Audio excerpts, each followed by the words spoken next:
హైదరాబాద్ నగరంలో రాత్రి కురిసిన భారీ వర్షానికి నాలాలు పొంగి పొర్లుతున్నాయి. ముషీరాబాద్లోని వినోబా నగర్లో దినేష్ అనే యువకుడు గల్లంతయ్యాడు. జీహెచ్ఎంసీ సిబ్బంది గాలింపు చర్యలు చేపడుతున్నారు. ఘటనా స్థలానికి చేరుకున్న హైడ్రా కమిషనర్ రంగనాథ్ పరిస్థితిని పర్యవేక్షించారు. నగరంలో చాలా ప్రాంతాలలో 5 నుంచి 12 సెంటీమీటర్ల వర్షపాతం కురిసిందని తెలిపారు. నాలాలు పొంగి పొర్లడంతో వినోబా నగర్లో రిటైనింగ్ వాల్ కూలి దినేష్ కొట్టుకుపోవడం జరిగిందన్నారు. నాలాల మీద నిర్మించిన ఇళ్లను కూల్చివేస్తామని రంగనాథ్ తెలిపారు.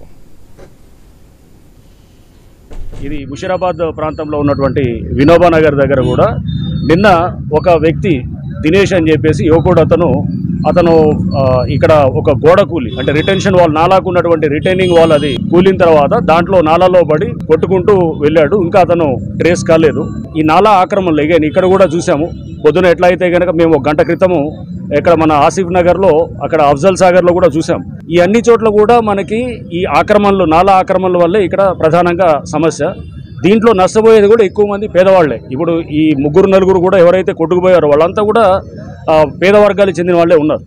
సో ఏదైతే కనుక ఈ నాలా మీద కట్టినటువంటి ఫస్ట్ ఇమీడియట్గా వాటిలన్నింటినీ కూడా మనం తీసేస్తాము. హైడ్రా ఇమీడియట్గా యాక్షన్ తీసుకుంటుంది. వికసిత్ భారత్ సాధన అనే లక్ష్యం దేశంలో మహిళల